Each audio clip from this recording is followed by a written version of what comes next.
Глава 11. Какво се случва в отвъдното? Съществува ли то изобщо? Стига да не ги смятате за ужасяващи фантасмагории, някои преживявания близки до смъртта са добро доказателство за това, че и там отвъд се случват такива неща, каквито и тук. Тук съм обобщила някои откъси от една книга на Елизабет Кюблер-Рос. Те вероятно представляват още едно напомняне за службата за поръчки. Благосклонният читател сам би могъл да си състави мнение. По природа аз съм меко казано скептичка и полувярваща. Като такава не се интересувам от вероятността за живот след смъртта. Обаче определени наблюдения се повтаряха толкова често, че не ми остана друг избор, освен да се посветя на този проблем. Кюблер-Рос се занимавала с темата живот след смъртта след преживявания с пациенти, показали признаци за живот 45 минути след като са били обявени за мъртви. По времето, когато са били мъртви, тези пациенти не само ясно са чували всяка дума от разговора, който се водил край тях, но и са могли да четат мислите на присъстващите и да ги споделят след това. През следващите години Кюблер-Рос е провела целенасочени изследвания в тази област и целенасочено е търсила случаи с силата на доказателства. Слепите проглеждат. Тя разпитала множество напълно слепи хора за преживяванията им близки до смъртта, както и всички други, които са били извън тялото си. Слепите са видели как се носят във въздуха над земното си тяло и съвсем спокойно наблюдават ситуацията. Интересното е, че в този момент всички слепи са били отново зрящи и след това са дали подробни обяснения за десените на вратовръзките, цвета на пуловерите и други на присъстващите. Друг интересен момент е, че по време на тези излизания от тялото, умиращите осъзнават присъствието на обкръжаващите ги безплътни създания и много често на вече починали роднини. Това означава, че никой, абсолютно никой, не може да умре сам. Дори и физически самият астронавт в космоса. За да провери това по безспорен начин, в уикенди с особено хубаво време, Елизабет Кюблер-Рос целенасочено е посещавала десетки клиники и е чакала да се появят семейства на претърпели катастрофа. След това сядала край леглата на катастрофиралите деца, често малко преди смъртта, те чувстват спокойна празничност, което винаги е знак за нещо важно. В този момент тя питала децата дали могат и дали искат да споделят с нея моментните си преживявания. И те й отговаряли, например: "Всичко е наред. Мама и Питър вече ме чакат." Госпожа Кюблер-Рос знаела, че майката е починала още на място на катастрофата, но братчето Питър всъщност е било настанено в друга детска клиника.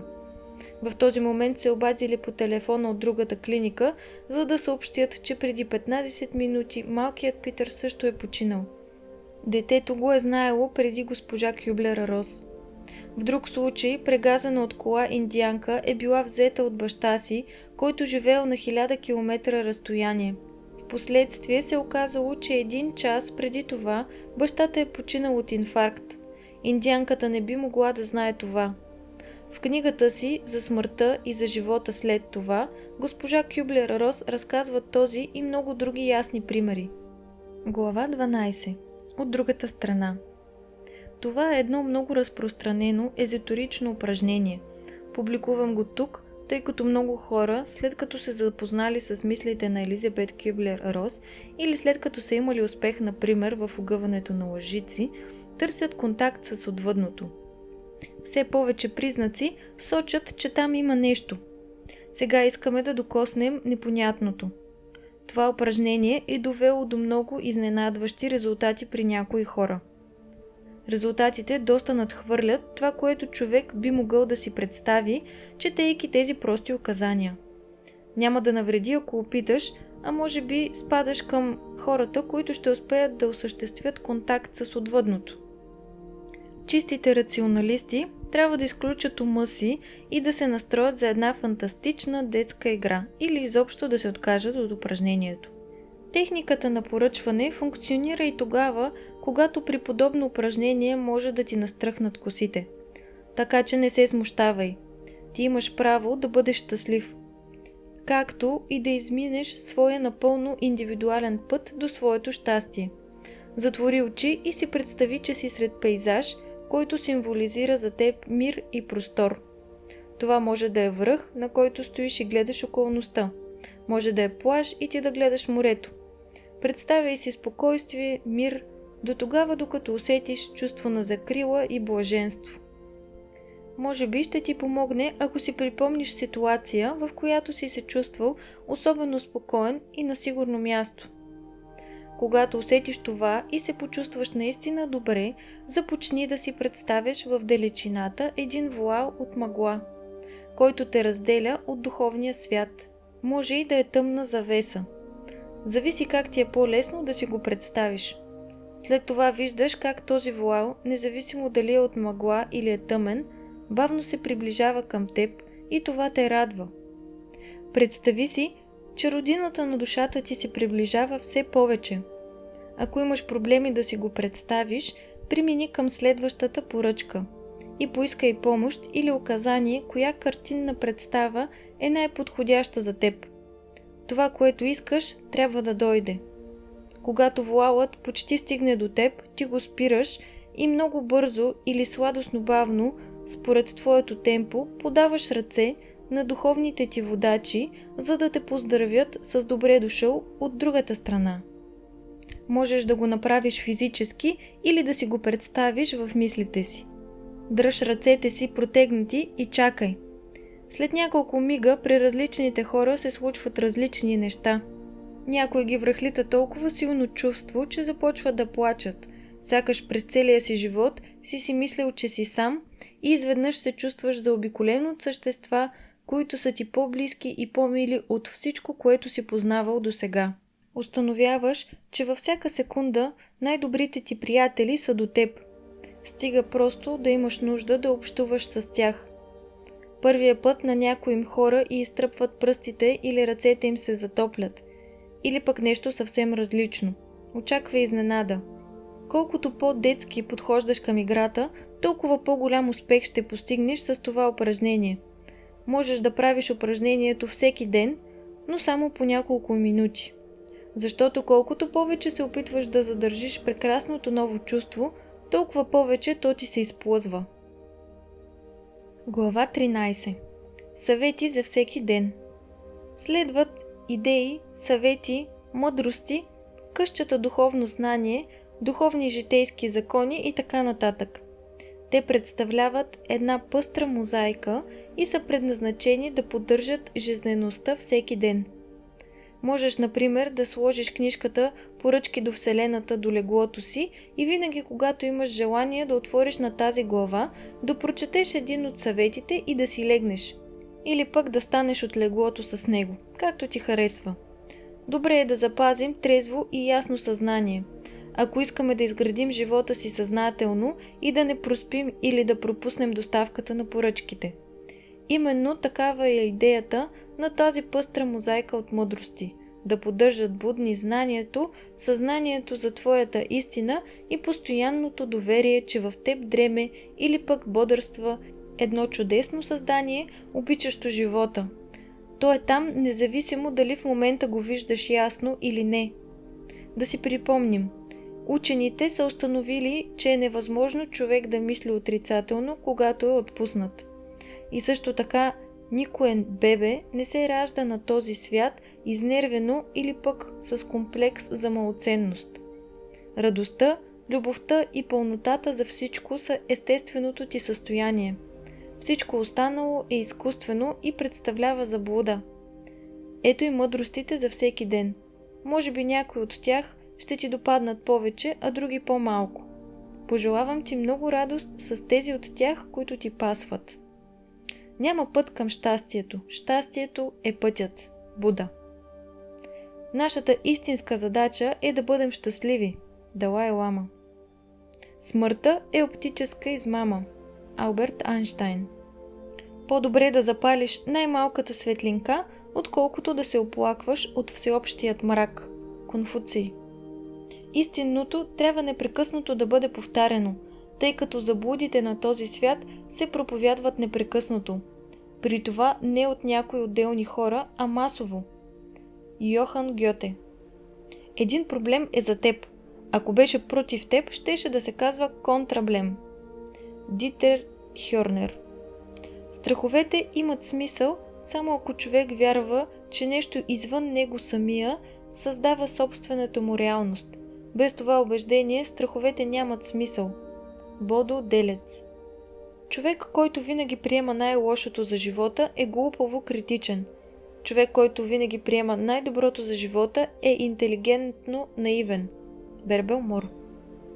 Много проблеми всъщност са само пропуснати моменти на щастие. Бербел Мор. Кое те прави по-щастлив? Да се занимаваш с това, което искаш и да го умножаваш, или с това, което не искаш и да се бориш с него? Бербел Мор. Дали дъждовният ден е хубав или лош, зависи от твоят избор и от твоята свободна воля. Сам по себе си дъждът е точно толкова хубав, колкото и всичко останало. Той е свеж, пречиства въздуха, предава на природата по-сочни цветове. Идеален е да си вземеш отпускаща вана. Бербел Мор. Повиши качеството на живота си и тогава животът ще повиши количеството на качеството. Бербел Мор. Следвай своя усет. Ако определено познание не те кара да се чувстваш добре, значи все още не си открил истината. Бербел Мор. Чрез малките моменти на щастие в ежедневието можеш да се упражняваш, за да не пропуснеш големите моменти на щастие. Бербел Мор. Добре е всеки ден да се упражняваме, да бъдем щастливи. Иначе е възможно да припаднем от уплаха при твърде много щастие на куп и да се свестим едва когато шансът вече е отминал. Бербел Мор. По-добре една радост повече, например за някоя доставка от Вселената, която по-скоро е била случайна, отколкото една радост по-малко. Бербел Мор. Няма проблем без решение, така както няма и медал само с една страна, защото това не би било медал. Бербел Мор. Ако се концентрираш твърде много върху проблемите, ще бъдеш сляп за красотите в живота. Бербел Мор. Божията воля винаги иска да превърне живота си в земен рай. Ако по силата на моята свободна воля реша да хленча, тогава трябва да си играя ролята сам, без помощ отгоре. Бербел Мор. Онзи, който твърде много се страхува от лошите неща, пропуска добрите. Онзи, който твърде много се страхува от смъртта, пропуска живота. Бербел Мор. Човек, който ежедневно улавя малките шансове и възможности, улавя и обикновено внезапно появилите се големи шансове, суверенно и без колебание. Човек, който никога не се е упражнявал и само чака единствения голям шанс, се изнервя и е под напрежение, че трябва да се справи. Той не знае какво да прави, когато се появи големият шанс и шансът си отива. Бербел Мор. Един голям шанс в живота ти прилича на преминаването през малко море. След това твоят хоризонт може да се е променил напълно и много неща да са различни. Задължително е обаче да си се научил да плуваш преди да управляваш лодка или плътноходка преди това. Бербел Мор. Дори и да преминеш през много морета, ще разбереш, че това не те е направил друг човек, само си получил други шансове. От която и страна на морето да се намираш, ти трябва сам да ги уловиш. Бербел Мор. Животът ти подражава във всичко. Ти се чувстваш добре по отношение на малките неща, тогава живота ще се погрижи да се чувстваш добре и в големите. Ако се оплакваш, мърмориш, дремеш и не виждаш малките чудеса в живота, той ще се погрижи да имаш и достатъчно големи причини за оплакване и мърморене. Върши си добре работата за малките неща. Тогава и животът ще свърши своята работа за големите неща. Защото животът гледа на твоите аванси като на израз на това, което искаш и послушно подрежда всичко по твоя воля. Бербел Мор. Разликата между голямо и малко чудо съществува само в главата ти. Също както и разликата между голяма и малка поръчка до Вселената. Когато жител на пустинята види сняг за първи път, за него това е велико чудо. Той чува снега, усеща го, вкусва го, възприема го с всичките си сетива. Когато жител на Алпите види сняг, той въобще не го забелязва. тъй като за него това е нещо съвсем обикновено. Упражни се да разглеждаш нещата с всичките си сетива, сякаш ги виждаш за първи път. Ако можеш да усетиш малките чудеса като големи, тогава всички чудеса ще бъдат еднакво големи. Това ще направи доставката на всички поръчки еднакво вероятна. Бербел Мор. Изобщо няма нужда да решаваш сам проблемите и трудностите от какъвто и да било характер. Когато си във връзка с вътрешният си глас, непрекъснато, но все по-често, тогава цялата вселенска мъдрост винаги ще ти помага. Ако ти липсват идеи, не питай ума си, а попитай сърцето си и усета си. Ако ти предстоят трудни разговори, не ги обсъждай с разума си, а с сърцето и вярвай, че винаги има решение, от което всички да са доволни. Човек може да бъде мързелив по хитър или по глупав начин. Глупавите мързеливци си създават повече работа чрез своя мързел, а хитрите мързеливци повишават своята ефективност, така че да имат по-малко работа. Също така е глупаво да правиш всичко сам и да си твърде мързелив, за да поддържаш контакт с вътрешният си глас. Така си създаваш повече работа. Хитро е винаги да бъдеш мил с вътрешният си глас, защото в такъв случай можеш да действаш творчески заедно с Вселената. Това е истинската ефективност. Естествено, човек може да бъде и прилежен, но за съжаление лично аз не знам много по въпроса. Бербел Мор. Любовта към всички създания е ключът към това, ти самият да станеш осъзнат творец, тъй като любовта ни кара да престанем да създаваме неосъзнато нежелани неща. Бербел Мор.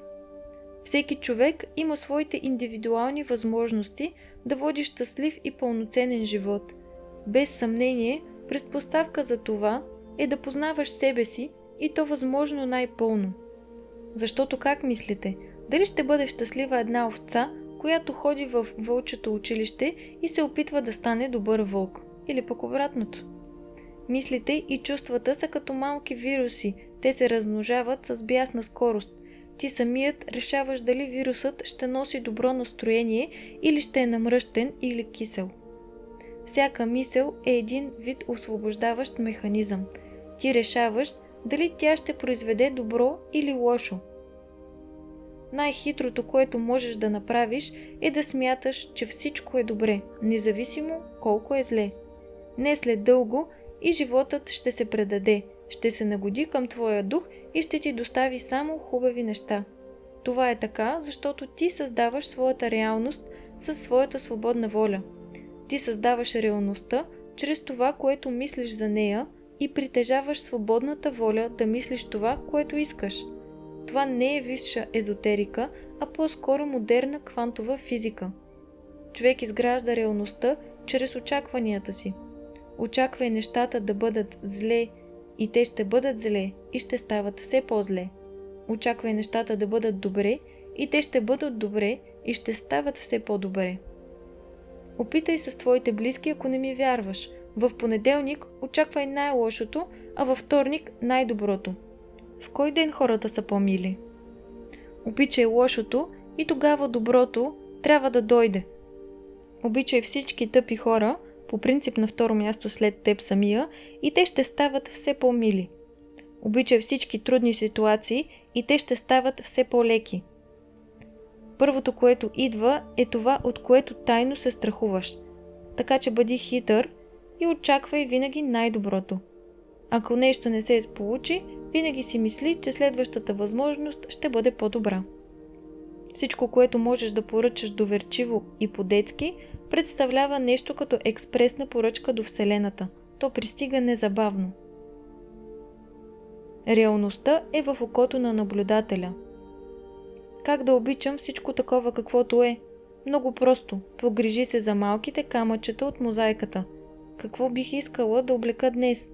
Кого бих искала да видя? Какво искам да мисля за другия? Какво искам да видя, да чуя, да прочета, да опитам, да почувствам? Къде искам да отида? Какъв чай да пия? На кой футиол да седна и така нататък? А след това Вселената и животът ще се погрижат за общата картина. Възможно най-добрата работа, здраве, приятели, партньор, пълнота във всички области на живота. Направи да ти е уютно и хубаво в малките неща и тогава животът ще уреди големите неща, в същия стил и със същото основно усещане. Например, хубаво и уютно, ако такъв е подходът ти към малките неща. Разликата между малките и големите поръчки съществува само в главите ни. На живота му е все едно дали си поръчваме спонтанно оздравяване като тези, които толкова често се случват в Лурд. Досега медицината е признала 2000 чудотворни изцеления и те непрекъснато се увеличават. Или пък мястото за паркиране в центъра на града. Разликата е единствено в нас самите. Като първа стъпка в посока творческо подреждане на собствения ти живот с помощта на Вселената, е напълно достатъчно да си отворен за идеята, че това е възможно. Колкото повече повярваш в това с течение на времето, толкова по-бързо ще се осъществят желанията ти. Добър трик е да започнеш всяка сутрин с мисли на благодарност. Дори и ако първия ден не ти хрумне нищо повече от благодарен съм, че слънцето отново изгря и че има въздух за дишане. Ще установиш, че чудодейно списъкът на нещата, за които можеш да бъдеш благодарен, ще става по-дълъг всяка сутрин. Ако направиш Вселената свой бизнес партньор, най-добър приятел и треньор в живота, ще си спестиш време, ядове, разходи и усилия. Ще можеш да свършиш повече за по-малко време и така ще спечелиш повече свободно време, успехи и по-добро настроение. Според учените, твърде дългите размишления и твърде многото знания пречат на процеса на взимане на решения. Това съобщи през 2000-та година едно немско списание въз основа на едно проучване на Берлинския институт Макс Планк за образованието. Според това проучване, при избора на пакет от акции от 1600-те участващи, по-добри резултати са постигнали тези, които са се доверили единствено на интуицията си. Бъди умен и се довери на интуицията си, ако освен това съобщиш на мозъка си чрез логическото си полукълбо, той възприема само около 7 впечатления за секунда, докато интуицията възприема около 10 000 впечатления чрез творческото полукълбо. Тогава и най-критичният ум ще сметне, че е логично и разумно честичко да си държи устата затворена и да даде предимство на интуицията. Интуицията просто има достъп до една доста по-обширна база данни, отколкото разума. Вселенската служба за поръчки обича усърдните клиенти и за награда им изпраща допълнително много рекламни подаръци, хубави допълнителни изненади. Тъй като природата има интерес хората да са щастливи, защото такива хора я почитат и не я разрушават. Това е нещо подобно на намалението за пътуващите често с самолет. Независимо какви условия си уговорил, ти с Вселенската служба за поръчки, горе-долу за всяка 10-та поръчка се получава и една допълнителна доставка. Условията зависят единствено от твоята свободна воля и от това, в което искаш да повярваш. Ясните намерения водят до ясни резултати, доставки. Докато все още мислиш за твоите големи намерения, можеш да оползотвориш времето, като ясно формулираш малките. Бих искал всеки ден да проведа поне един дружелюбен разговор, за да се зарадвам веднъж, да се засмея веднъж и така нататък. Майсторството се постига чрез упражнения и един ден твоите големи намерения ще се изяснят. Никое бебе не се ражда на този свят изнервено или пък с комплекс за малоценност. Радостта, любовта и пълнотата във всичко са естественото ти състояние. Всичко останало е изкуствено и представлява заблуда. Знаеш ли кой си ти? Припомни си. Изнервен и с комплекс за малоценност. Не може това да си ти. И кой значи си ти в твоята същност? Душата на всеки човек е хубава, но за да можеш да покажеш красотата навън, трябва първо да я намериш вътре в себе си. Какво щеше да стане, ако всичко беше случайност? Обратен въпрос. Какво щеше да промени това? Ако вярата в поръчките до Вселената кара някого да черпи толкова много жизнена енергия, че той или тя е в добро настроение, че от само себе си се случват все повече положителни неща, това е чудесно. А какво би станало, ако поръчките до Вселената наистина съществуват? Ако никога не ги пробваш, ти поемаш голям риск. Може би отдавна щеше да си спестиш много време и усилия в доста области на живота ти. Ако по-често беше контактувал с вътрешния си глас и с Вселената. Дори и напълно непросветлени хора могат да правят поръчки до Вселената. За доказателство виж авторката на тази книга. Не е необходимо да си получил просветление, за да подобриш живота си. Трябва само истински и честно да потърсиш на всички равнища – тяло, ум и душа. И тогава животът ще те посрещне с радост. Знаеш ли, че е установено, че ръководителят на даден експеримент влияе на резултата със своите очаквания? Поради тази причина повечето опити се управляват от компютър, тъй като компютърът няма очаквания. Той не се е занимавал с самовнушение, нито с дълго медитиране, та да се научи как да повлияе на резултата. Тъкмо напротив, не прави нищо по въпроса и въпреки това не може да не го предотврати. Така че повлияването на реалността посредством очаквания не е способност, която се научава, а вродено характерно качество на човека. То важи и за теб. Ако очакваш да нямаш влияние върху своята реалност, тогава реалността ще бъде достатъчно любезна да ти се представи така, сякаш ти нямаш никакво влияние върху нищо. Винаги, когато някой се радва или е развълнуван, би трябвало да отидем при него и възможно най-интензивно да вземем участие в радостта, често отхвърляне като сантименталност. Ако се опитаме да изпитаме дълбока радост от всяко малко цвете, тогава с изненада ще установим, че нещата, които желаем все по-често и по-бързо, направо ни падат в ръцете. Мислите на радост и любов към нещата водят до по-бърза доставка на всичките ми желания и до осъзнати поръчки. Мислите на съмнение и гняв, независимо към кого или какво, пораждат още повече причини за гняв и яд в живота ми. Всяка мисъл и всяко чувство се умножават от само себе си. Какво очакваш всъщност? Известен ли ти е преобладаващия резултат от твоите около 50 000 мисли, които ти имаш всеки ден? Какво очакваш? Никой не мисли само положително или само отрицателно. Обаче какво мислиш ти? Дали през 2/3 от деня си мислиш, че нямаш влияние върху реалността, или през 2/3 от деня си мислиш, че в крайна сметка повечето неща се получават така, както ги искаш? Или пък поне през 2/3 от деня си настроен неутрално и си мислиш, че все пак е възможно нещата да се подредят и си отворен към всичко.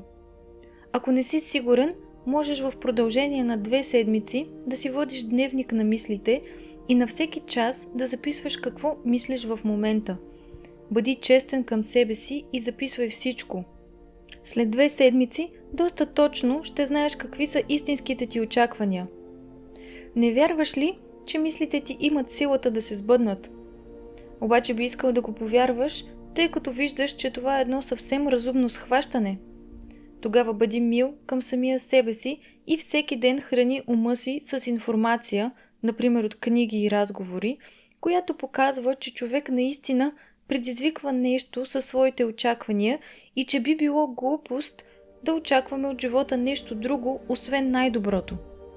Направи списък на всичките си положителни преживявания и на всичките малки случайности, които ти дават допълнително основание да смяташ, че можеш да влияеш на своята реалност. Ако поръчките ти все още не функционират истински, въпреки че всеки неминуемо влияе на своята реалност със своите очаквания, това е доказателство най-вече за едно, а именно, че все още не си достатъчно мил към самия себе си. Ако по-добре усещаш самия себе си, ако разбереш самия себе си и познаваш своите най-съкровенни нужди и извори на радост, ще чувстваш и чуваш все повече и повече вътрешният си глас. Той ще се погрижи все по-често да попадаш в точното време, на точното място, за да получиш поръчките от Вселената. Всичко, което отхвърляш и осъждаш, ти пречи да получиш своите експресни доставки, а любовта към всичко ги ускорява. Може би ще ти бъде от полза да знаеш, че не е необходимо да отхвърляш и осъждаш всичко, което самият ти не искаш да преживяваш. Напротив, колкото по-малко го отхвърляш, толкова по-малко ще го срещаш. Ако искам да отида в Рим, първо трябва да знам къде се намирам в момента, за да знам как да продължа. Дали първо ми трябва кораб, тъй като съм застанал край брега, или пък планинска железница, тъй като стоя в подножието на един връх. Ако искам да стана богат, щастлив и така нататък, също така е необходимо да знам къде съм, кой съм и каква би могла да бъде следващата ми стъпка. Тръгнали във вярната посока, пътепоказателите ще се появят от само себе си. Не е трагично да поръчаш и да получиш неща, които след това се оказва, че не ти трябват. Напротив, това извънредно ускорява самопознанието и намирането на себе си, защото по този начин не си мислиш години наред: ако не бях направил това или онова. Тук се имат предвид точно нещата, за които след като си ги поръчал и получил, си разбрал, че са ненужни. Освен това, дори и най-излишната поръчка има добра и полезна цел. Тя засилва доверието ни, че службата за поръчки работи. В началото на нашите пътувания за самопознание ние често предполагаме, че в дълбините на душата ни се крие едно ужасно чудовище. Когато обаче започнем да проучваме нашата истина в малките неща от ежедневието, например какво предпочитаме днес – черен или зелен чай, тогава установяваме, че ужасното чудовище в нас всъщност е само едно ужасно изплашено котенце, което никой не е галил от много отдавна. Душата на всеки човек е здрава като на новородено. Небето над облаците винаги е синьо. Облаците олицетворяват малките проблеми до големите неврози. Ако имаш лошо мнение за себе си и способностите си, значи гледаш на себе си твърде повърхностно. От многото облаци вече не виждаш синьото небе на душата си. Убеди се, че въпреки всичко то е там. Ако някой прави нещо глупаво, значи в момента просто не му хрумва нищо добро. Не се занимавай с некадърността на другите, а по-добре се погрижи за своите собствени умения. Нямаш причина да се напрягаш повече, отколкото ти е приятно. Напрежението забавя процеса на намиране на самия себе си, поне моя. Има много терапевтични насоки, които виждат това по друг начин. Ти реши сам за себе си. Удоволствието го ускорява. Ако някой е осъзнал, че съществуват духовни и невидими сили, това не доказва, че този човек е добър. Това доказва само, че всеки може да стигне до това осъзнаване, без да е просветлен. Смяташ ли, че има смисъл да приемеш обратното на това, което искаш и да вярваш в него? Не е ли много по-смислено винаги да очакваш най-доброто? Една ситуация сама по себе си рядко представлява проблем. В повечето случаи истинският проблем се състои в това, което ние мислим за нея. При едни и същи обстоятелства някои хора са напълно щастливи, а други напълно нещастни. Самото припомняне на този факт е достатъчно, за да изчезнат много проблеми, защото тогава не оставяме безброй моменти на щастие в живота да се изнижат неоползотворени покрай нас. Ако смяташ, че ти самият си изцяло отговорен за твоите проблеми, тогава е лесно да отстраниш тези проблеми. Проблемите съществуват не за да бъдат дискутирани, а за да бъдат решавани. Човек, който бърза, не е отворен за творчески внушения. Затова бързането и стресът всъщност никога не пестят време. Човек, който се движи през живота съвсем спокойно, има достатъчно време за всички интуитивни внушения. Добре е да се научим да различаваме вътрешното чувство на блаженство, което блика от душата, от повърхностното задоволство. Например, аз мога да бъда повърхностно доволен, защото съм си отмъстил за нещо, или мога да се чувствам добре с цялото си сърце, защото съм намерил решение, което е от полза за всички и което укрепва моето самоуважение. Онзи, който знае, че истинската му цел в живота се състои просто в това да бъде щастлив, може да бъде предимство на мъдростта и не му се налага да упорства в глупостта. Лошо настроение в дъждовен ден. Може би вътрешният глас ти предписва ментов чай с малинов сладолед и кетчуп срещу душевния хаос. И това е супер съвет. Аз би го последвала веднага. В края на краищата не може да навреди по никакъв начин. Можеш да обикаляш целия свят през отпуската, но ако не се чувстваш истински добре вътре в теб, никъде няма истински да си починеш. Поради многото страдания по земята, някои хора се питат какво всъщност прави Господ на небето, освен да си почива. Други хора смятат, че Той е дал на всеки от нас силата да предотвратяваме всички тези страдания. Ние обаче често използваме свободната си воля, затова просто да не задействаме тази сила. Основната разлика между осъзнатия и неосъзнатия човек се състои в това, че неосъзнатият обикновенно реагира автоматично, а осъзнатият има свободата да реагира осъзнато в зависимост от решението си в съответния момент. Това прилича на разликата между играчката, управлявана с дистанционно, и този, който държи дистанционното.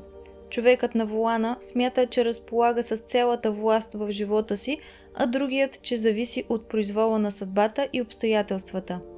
Единствената причина за последното са автоматичните реакции, които са резултат от недостатъчното осъзнаване на настоящето. Енергията следва вниманието. Обърни внимание на хубавото и то ще се увеличи. Обърни внимание на всички ситуации, в които си се справил с нещо особено добре и лесно. Те ще се умножат. Обърни внимание на нещата, които са ти падали от небето. Поискал си масло и малко след това някой го е сложил пред теб. Телефонът е звъннал и ти си знаел кой е бил, още преди да вдигнеш слушалката. Радвай се на тези неща и ги признавай.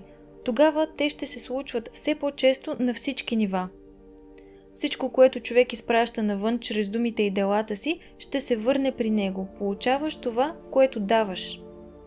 Ако човек може да си пожелае нещо, без да се притеснява за него, всяко желание ще се изпълни веднага. Представи си, че се чувстваш супер в ситуация, която всъщност е лоша. Откъде тогава знаеш, че ситуацията всъщност е лоша? Отрицанието подтиска всяка съзидателност. Обърни възприятията си към хубавото, ако наистина искаш да направиш нещо за света. Така ще се стимулира твоята съзидателност, а също и желанието ти да изживееш повече хубави неща. Много по-лесно ще преодоляваш проблемите и ще се чувстваш радостен, че го правиш. Ти никога не си истински щастлив, защото си решил даден проблем, а защото в този момент си насочил възприятието си към чувството на щастие. Можеш винаги да правиш това. Хората са стигнали до великото творческо постижение да вярват, че трябва да обърнат възприятията си към грозното, за да го разчистят, тъй като искат да изживеят хубавото. Така им се отдава почти никога да не стигнат до хубавите чувства, тъй като вместо тях са заети да се борят с отрицателните. Хората изживяват положителни чувства само когато случайно не намерят причина да възприемат това, което им изглежда отрицателно. Тоест, ако хората не се трудеха толкова активно, за да бъдат нещастни, никога да не изпускат от очи отрицателното и да се борят с него, те автоматично биха били щастливи. Не е нужно да предизвикваш любов, тя просто е тук и може да бъде възприета. И все пак това е възможно, само защото твоето възприятие действително се насочва към това чувство. Чрез страха твоето възприятие автоматично се насочва към всичко, което може да се провали. Ти винаги изпитваш чувствата, към които се насочва твоето възприятие. Ние усещаме дълбоко в себе си влечението към жизнерадост и любов, но твърдо вярваме, че можем да получим тази жизнерадост само отвън. Това убеждение поражда всичките ни проблеми в живота. Ако можехме да осъзнаем, че можем да намерим истинската любов и жизнерадост само вътре в нас, нямаше да имаме проблеми. Бог не е създал света, Той сам е станал светът.